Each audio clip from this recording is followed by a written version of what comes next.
हूँ एक और के ड्रामा लेके। तो आज का जो के ड्रामा है वो द हेवनली आइडल, वो इसी साल 2023 में ही एयर हुआ है। आई थिंक लास्ट एपिसोड मार्च में हुआ था, वॉट एवर। तो ड्रामे पे आते हैं। तो ये ड्रामा है पॉन्टिफ्लेक्स, एक पर्सन होता है जो किसी गॉड को, किसी डाइटी को सर्व कर रहा होता है, ठीक है। जैसे हमारे मंदिर में हमारे पुजारी होते हैं, ठीक है, पादरी होते हैं, ठीक है, इस तरह से। तो वो दूसरे संसार में होता है, उनकी अलग दुनिया होती है। तो जिस गॉड को, गॉडेस को वो सर्व कर रहा होता है, वो होती है रेड रेन, जो फीमेल गॉड है, उसको सर्व कर रहा होता है। तो वहाँ पे उस दुनिया में वो इविल जो होते हैं, डेविल्स होते हैं, उनसे फाइट कर रहा होता है। अचानक से फाइट करते करते वो ट्रांसफर हो जाता है हमारे इस वर्ल्ड में, और ट्रांसफर होने के बाद उसको जो बॉडी मिलती है वो बॉडी होती है ऊ ऑन्यू की, जो कि एक के पॉप आइडल ग्रुप का मेंबर है। जो ग्रुप जो है थोड़ा सा अनपॉपुलर है, मतलब बहुत ज़्यादा उसको पॉपुलैरिटी नहीं मिली है।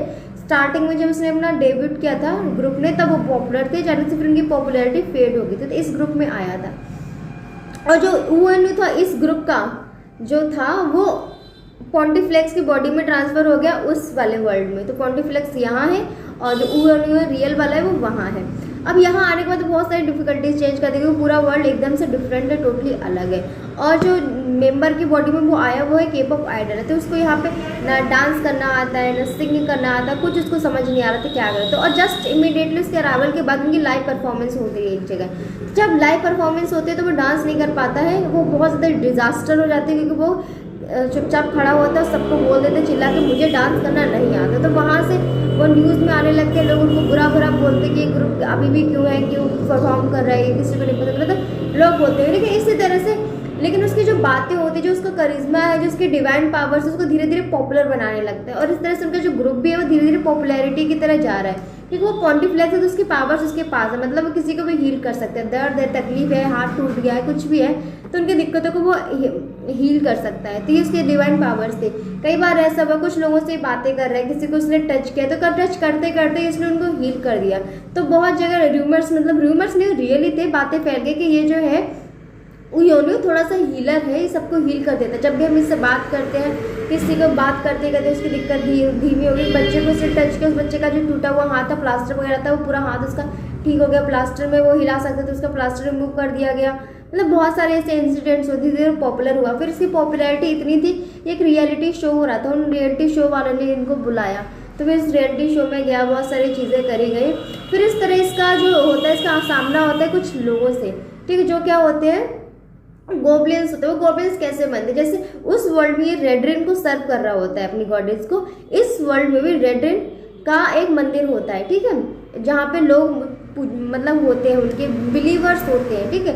वो क्या करते हैं, नए नए मेंबर्स को अट्रैक्ट करते हैं कि आओ हमारे पास, भगवान की हम सेवा करेंगे, तुमको ये होगा, ये मतलब ऐसे उनको बुलाते हैं अपने उसमें रिलीजियस प्रैक्टिस में वो आते हैं। लेकिन वो लोग क्या कर रहे थे, वो इन लोगों की सोल को ट्रांसफर करके, मतलब सोल के बदले में इनको पॉपुलैरिटी दे रहे थे, मतलब जो भी इनको चाहिए वो इनको मिल जाएगा, उसके बदले में अपनी सोल ट्रांसफर कर रहे थे उन लोगों को, बॉन्ड साइन करवा रहे थे। एक एंशियंट क्या था, एक पेन था जो कि रेड रेन गॉडेस की पावर से बना हुआ था, और ये लोग भी रेड रेन की पूजा कर रहे थे। मतलब दूसरी दुनिया से मतलब वो आया गया था, वो इन लोगों ने चुराया था। तो उन लोगों को फिर क्या होता है कि जब वो लोग बहुत ज़्यादा उनके पास पावर्स हो जा रही थी, जो लोगों ने अपनी सोल को बेच दिया होता है, फिर वो लोग क्या बन रहे थे, वो लोग गोब्लिन बन रहे थे धीरे धीरे। मतलब गायब हो सकते थे वो लोग, गायब होके दूसरे लोगों को मारना, उनको अंदर खून की प्यास उनके ऊपर अंदर जाग रही थी। सिर्फ किसके लिए उन्होंने ये बनना स्वीकार किया था, कि उनको पॉपुलैरिटी मिले। तो जिस ग्रुप जो ये पॉपुलर हुए थे, ये अनदर बॉय बैंड ग्रुप था, इविल बॉयज करके कुछ समथिंग नाम था, हाँ, इविल बॉय बैंड था इनका। वो एकदम से पॉपुलर हो गए सडनली। तो ऊएनयू को पता लगा, उसने इनको हील करना चाहा, तो उसके जो मेंबर उसने कहा है कि हमसे दूर रहो। तो उसको पता लगा कि फिर उसने धीरे धीरे डिस्कवर किया कि कहाँ से है। तो एक जो स्पिरिचुअल प्रैक्टिस वाला जो ग्रुप होता है ना, जो लॉर्ड रेड रेन को सर्व कर रहा था इस वाली दुनिया में, तो इसको पता लगता है कि वो, लेकिन ये बिलीव नहीं करता है कि ये जो गोब्लिन्स बन रहे हैं ये वहाँ से बन के आ रहे हैं, क्योंकि वो उसके बिलीव थी कि मैं रेड रेन को सर्व करता हूँ, और जो हमारा लॉर्ड है रेड रेन है वो इस तरह का नहीं है, वो बहुत अच्छा है, बिलीवर है, लोगों को हील करता है, बहुत ज़्यादा मतलब काइंड है, दयालु है, तो वो ये सब नहीं कर सकता है। और उनके साथ प्रैक्टिस करने वाले ये जो लोग हैं उसी ग्रुप से रिलेटेड, ये लोग ऐसा कैसे कर सकते हैं, उसको समझ नहीं आता। उसके बाद जिस दुनिया में वो पहले था पॉन्टिफ्लेक्स, वहाँ उसमें जिस डेविल से ये फाइट कर रहा था, इस वाले वर्ल्ड में वो डेविल आ गया होता है और वो बहुत बड़ी हाई पोजीशन पे होता है, जिसमें पोजीशन पे वो सब कुछ देख सकता है, सबको कवर कर सकता है। और वो क्या कर रहा था, जितने भी लोग उसके इन्फ्लुएंस में आते सबको, मतलब सबके ऊपर ब्लैक मैजिक कर रहा था, सबको अपने वश में कर रहा था, ताकि उसका मकसद था पॉन्टिफ्लेक्स को मारना, उसको ऑर्डर मिले हुए थे। फिर ऐसे ही काफ़ी स्टोरी चलती है, तो पता लगता है कि जो इविल मैन है उसको ऑर्डर दिए थे किसने, पॉन्टिफ्लेक्स ने। जो पॉन्टिफ्लेक्स है वो गॉड है। अब गॉड है वो ऐसा ऑर्डर क्यों दे रहा है, ये स्टोरी के आगे आपको पता लगेगा। तो वो इसको मार रहा था। फिर धीरे धीरे यूनिट जानने की कोशिश करता है उस प्रैक्टिसेस में जो कि इस दुनिया में रेड्रिन के नाम पे हो रही है। लॉर्ड रेड्रिन जहाँ पे है वहाँ मास्टर कौन क्या है, तो उसको पता लगता है कि यहाँ भी ऑर्डर्स रेड्रिन से ही मिल रहे हैं। ये सब कुछ आमना सामना हो जाता है। और इस बीच यूनु जो होती है, यूनु जो होता है, तो उसके ग्रुप का एक जो मैनेजर होता है वो एक गर्ल होती है। उस गर्ल को भी सब कुछ पता लग जाता है, क्योंकि वो गर्ल पहचान लेती है देख के ही यूनु को कि वो रियल यूनु नहीं है, क्योंकि वो यूनु की फैन हुआ करती थी पहले। तो यूनु उसको सब कुछ सच बता देता है। फिर धीरे धीरे करके वो उसको बिलीव करने लगती है। और इस बीच यूनु उस गर्ल के साथ लव में भी कनेक्टेड हो जाते हैं, मतलब दोनों को एक दूसरे से प्यार हो जाता है और फिर मिलके ही सब डिस्कवर करते हैं। और उधर जो इविल वन है वो दूसरे लोगों को ब्लैक मैजिक करके उनको मार रहा था। इससे जो क्या था, लाइफ एंड डेथ का जो बैलेंस होता है वो भी डिस्टर्ब हो रहा था।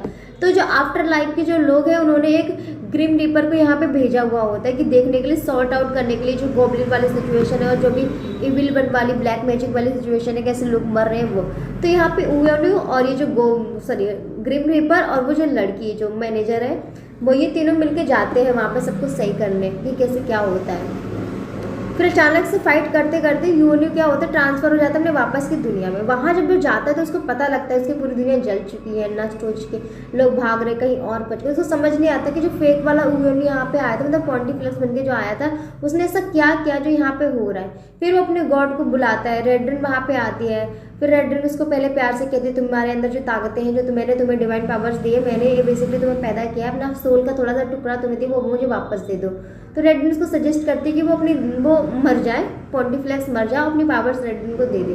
तो धीरे धीरे करके पॉन्टिफ्लेक्स को सब कुछ समझ आ जाता है कि रेड्रिन बुरी है, ये अच्छी वाली डाइटी नहीं है।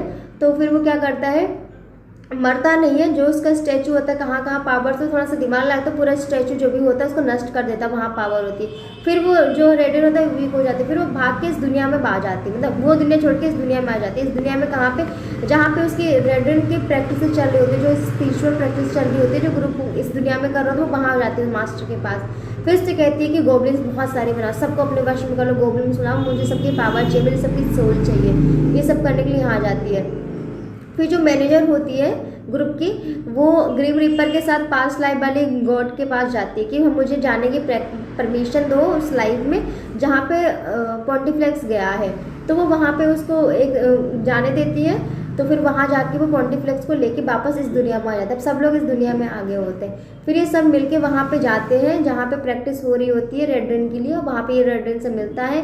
फिर उसको पता लग जाता है। फिर वो इविल वन को भी बता देता है कि रेड्रिन, जो लॉर्ड रेड्रिन है, वो तुमको यूज़ कर रही है, जैसे मैं उनके लिए कुछ नहीं हूँ वैसे तुम भी उनके लिए कुछ नहीं हो। तो जो इविल वन है वो रेड्रिन से लड़ने के लिए जाता है। जो रेड्रिन होती है फिर वो इविल वन को मार देती है, उसको एक अंगूठी में कलेक्ट कर लेती है, फिर पावर ले लेती है ताकि उसको पावर रीगेन हो जाए। और इसमें जो मैनेजर होती है वो क्या करती है, सबको बचाने के लिए इसमें उसने जितनी भी पावर ली होती है गोब्लिन्स बना बना के, वो सब डिस्ट्रॉय हो जाए, इसलिए वो अपनी सोल को दे देती है और कहती है कि जो जिस भी कलम से, जो पावरफुल कलम है जिससे ये सब लिखा गया था, वो कलम भी डिस्ट्रॉय हो जाए और ताकि इसकी पावर चली जाए। तो फिर उसकी पावर चली जाती है। फिर उसको यूनु मतलब पॉन्टिफ्लेक्स को मौका मिल जाता है उसको हराने का। फिर वो उसको हरा देता है। जो गॉड होती है वो वैनिश हो जाती है, ख़त्म हो जाती है, अपनी पावर से ले लेती है, लेकिन फिर भी वो ख़त्म हो जाती है। क्यों? क्योंकि गॉड तभी गॉड रह सकता है जब उसके बिलीवर्स हो, और जो भी इसके बिलीवर्स थे उसने सबको मार दिया था, जितने लोग थे सब मार चुके थे। पॉन्टिफ्लेक्स था वो मर चुका था, और जो इविल वन उसमें बिलीव करता था वो भी मर चुका, सब मर चुका था। तो वो गॉड बन ही नहीं पाती, फिर वो डिस्ट्रॉय हो जाती है अपने आप में, पूरी एज इट इज डिस्ट्रॉय हो जाती है। और जो मैनेजर है उसने अपनी सोल बेची थी उस पेन को डिस्ट्रॉय करने के लिए। तो उसका ये था कि तुम्हारे जितने भी आसपास तुमको प्यार करने वाले हैं, जो तुमको प्यार करते, तुम उनको प्यार करते, सब एक दूसरे को भूल जाएंगे, तुम उनको भूल जाओगे और वो तुमको भूल जाएंगे। तो पॉन्टिफ्लेक्स और जो ग्रिम रीपर है वो आ जाते वापस अपनी अपनी दुनिया में। अब ग्रिम रीपर जो है वो ये इसका मैनेजर बन गया है। जो आइडल ग्रुप है इनका, यूएनयू तो वापस अपने ग्रुप में ही आ गया है, अब वो उस दुनिया में नहीं गया, इसी दुनिया में है, यूएनयू बन के रह रहा है।